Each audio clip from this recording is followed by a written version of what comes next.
foo xamante ni mën nekk nañ fa ci biir Sénégal parce que encore une fois conditions yi ñuy liggéeyee conditions yu métti la te loolu ñi nga xamante ni yëpp ñoo ngi voyager ci biir réew mi di tukki gis nañ ne des fois nga fekk leen ci conditions d'hébergement yi mais conditions de travail yi parce que tout simplement boobu ba tey aussi ñoom ñoo ngi xaar une revalorisation ci seen i conditions yi nga xamante ni ñoo ngi liggéey te liñ ciy jot ci ay jàmbat yooyu dafa bari lool te lu ci ëpp ci ñoom bu ñuy jàmbat du ñu jàmbat lu jëm ci ñoom mais dañuy jàmbat loo xamante ni moom moo leen mën a permettre ñu def seen liggéey convenablement. leneen li tamit comme ni ma leen ko waxee léegi jamono bi yëpp yéen a ngi ñuy suivre ci suñu actualité ñuy dalal ay sénégalais yu jógee ci boor bu ci nekk sénégalais yooyu nag maa ngi yëkkati sama ngërëm ci sama turu formation politique di leen gërëm bu baax a baax a baax ndax fii ñu toll jafe-jafe bi ñu am sax mooy nan la ñuy mën a vider jamono bu ci nekk agenda instance yi ñuy am ci ñi ñu war a recevoir ñuy jóge fépp ci biir Sénégal ak ci bitim réew donc ñooñu tamit nga xamante ni tey ak démb dañoo gis comme koo xamante ni yëkkati soxla askan wi dafa nekk yitte bu mag ci yow ñooñu mënuñu leen fay te maa ngi leen di gërëm bu baax di leen sant ils nous viennent de partout jamono yi ñu recevoir ci ñoo xamante ni pour topp liggéey ñuy topp liggéey bi gis nañu ko ñoo xam dama koy évoquer waat fàttali ko gouvernement du Sénégal ndax fàttali baax na lool ci koo xamante ni dafa gaaw fàtte rawatina ñi fi ne moom gaaw ñu fàtte mais dañuy fàtt seen nopp yi kon ñooñu di leen fàttali di fàttali ñu nopp yi lu am solo la ndax dégg naa fan yii yëpp ñu bokk ci ñoom sax di wax ne tijji leen seen bureau yi recevoir leen nit ñi premier ministre ne tijji leen seen bureau yi jël leen téléphone yi mais moom premier ministre sax dafa tëj ay bureau moom sax neexut a gis am na ñu bëri ñuy jàmbat ne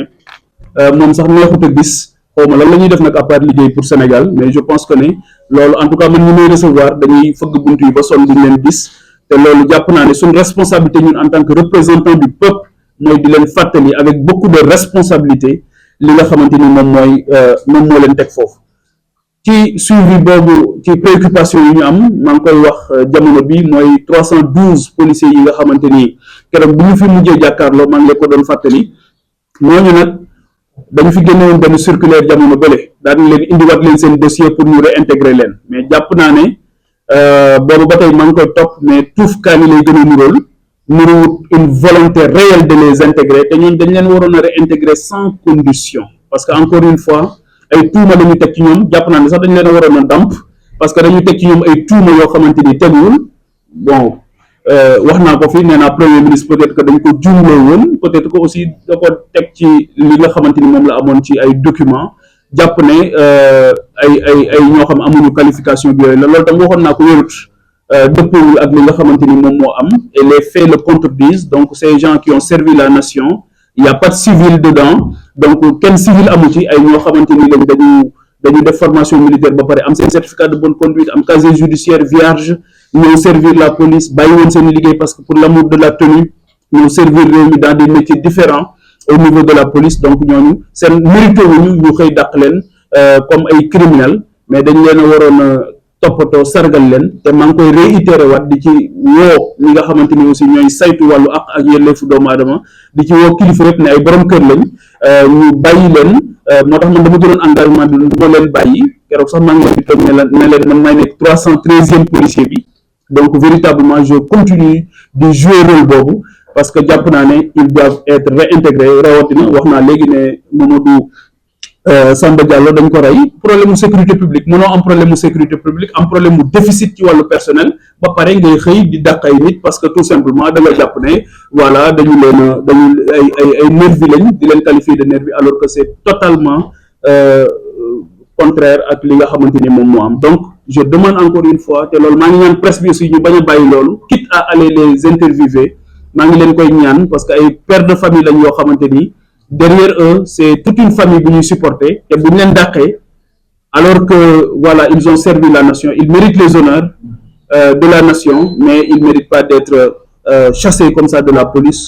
comme de vulgaires criminels kon je demande leur réintégration sans condition te circulaire boobu ñu defoon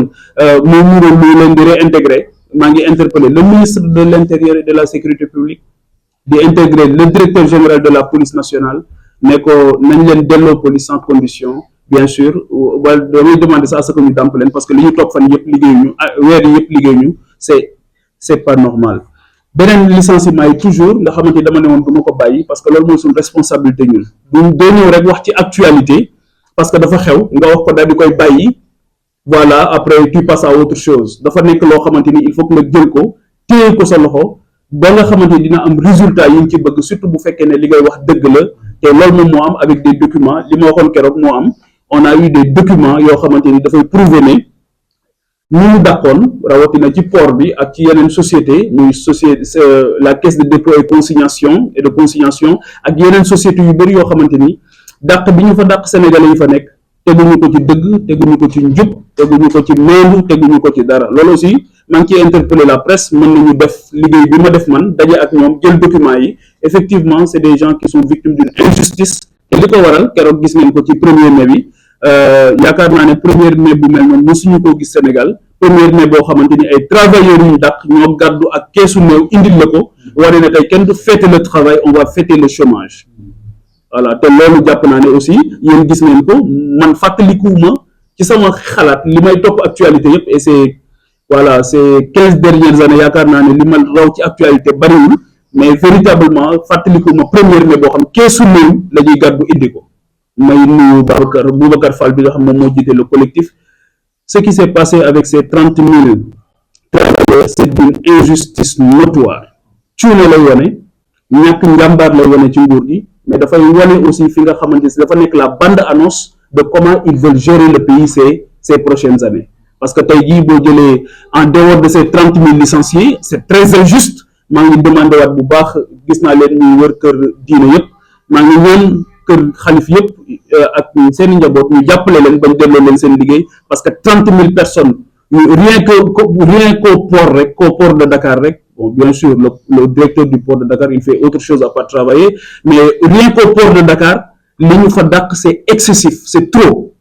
ba pare ñu ci bëri ci ñoom ay recommandé lañ mais ils vont dire recommandé nan lay dàqee recommandé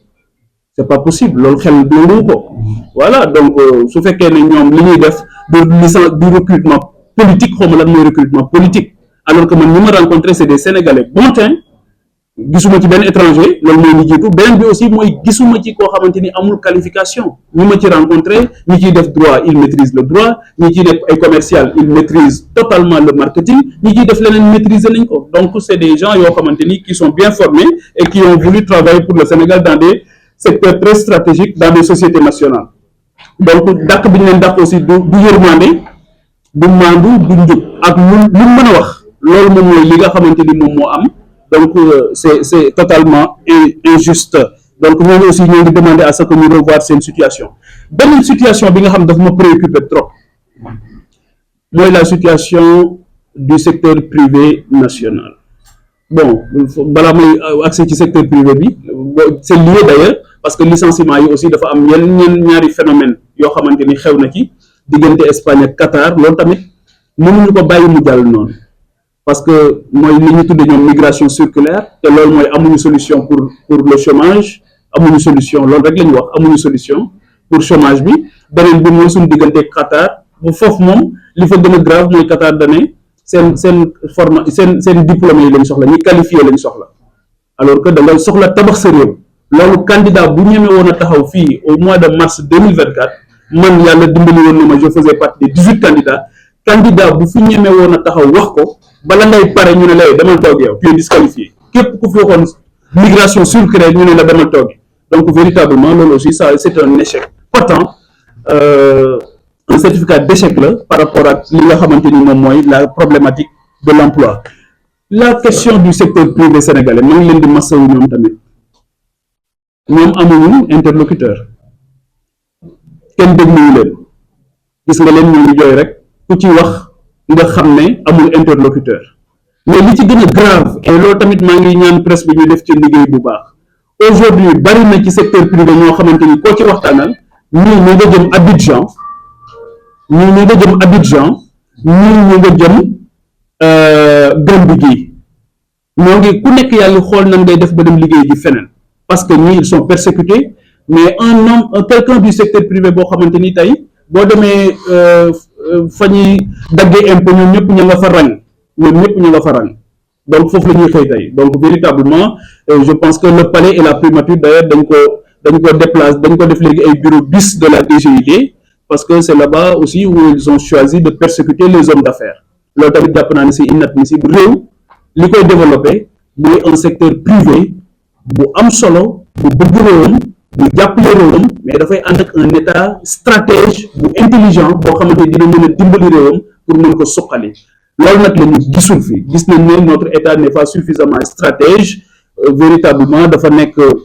il veut se passer pour un agent de recouvrement wala soit leneen kenn xamul lu muy nural fi mu ne mais en tout cas li ñu gis nii moom jëmul kër mooy secteur privé bi ñoo ngi jël seeni bagages di dem je pense que même presse bi am na ci ñoo xamante ni ñoo ngi bëgg a jël seeni bagages tamit di dem mais bon je vous demande de rester on va mener le combat ensemble pour la situation surtout des travailleurs que vous êtes dans les maisons de presse parce que xam nañ ne métti woon na mais gën naa métti léegi parce que li tax mu gën a métti léegi mooy seen ministre bi dégg naa daal duggoon ci réew mi donc xamul wàllu presse bi ni muy doxee donc il dit tout et n'importe quoi te jàpp naa ne loolu tamit yelluwul baax na ñu delloo si en tout cas à l'orthodoxie un ministre boo xam dina mën a wax ak la presse jàppe leen ay collaborateurs mais di leen jàpp rek comme aussi ay vulgaires délinquants yoo xamante ni daf leen war a persécuter tëj seen i groupe de presse jàpp naa ne loolu c'est inadmissible leneen li nga xamante ni aussi daf ñu dal fan yi élection yi jàllee aussi jamono bi ñu gisee ni seen secteur demee ñu wut li ma wax léegi ne kenn dégluwu leen le ministre des transports bugg leen a recevoir bugg leen a déglu le premier ministre bugg leen a déglu le président moom li gën a grave non seulement dégluwu leen mais dafa dem rencontrer seen concurrent boo xamante ni dafa ñëw di leen def une concurrence déloyale sur le terrain beneen bi mooy yéen ñëpp gis ngeen ko gis ngeen ay xeetu taxi noonu laa ko mën a tudd VTC yoo xamante ni yéen a ngi leen di gis muy daw ci dëkk bi mais ay ñoo xam ñi ko moom du ñu ay sénégalais ay doxandéem lañ yow secteur bi nga amoon rien que man ñi ma recevoir seen regroupement bi ak boo ko defee par extension il tourne autour de 28 000 il y a 15 000 qui sont actifs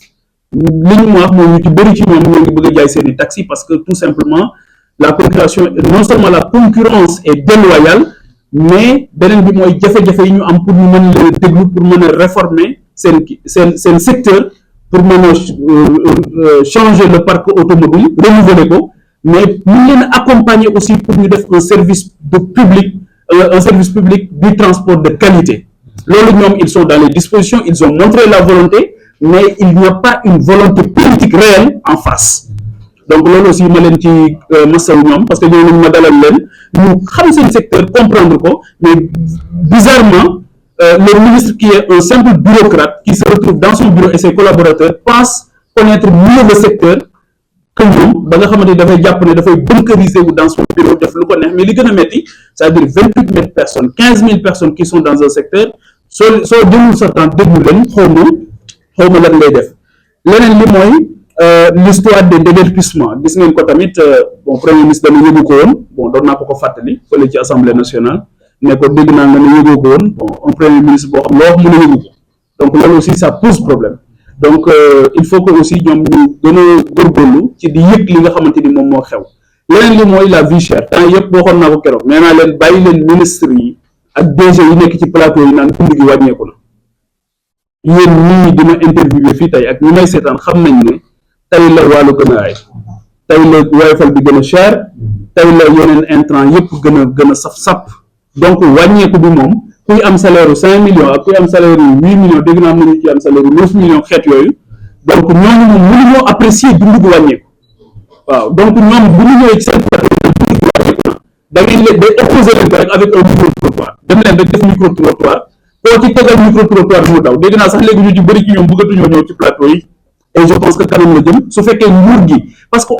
c'est difficile de défendre l'indéfendable et plus ñuy dem plus un gourou de la com mënul sax communiquer sur du top donc il faut du réel pour communiquer et je pense que actuellement jàll nañ une année boo xamante ni véritablement il y a un vrai problème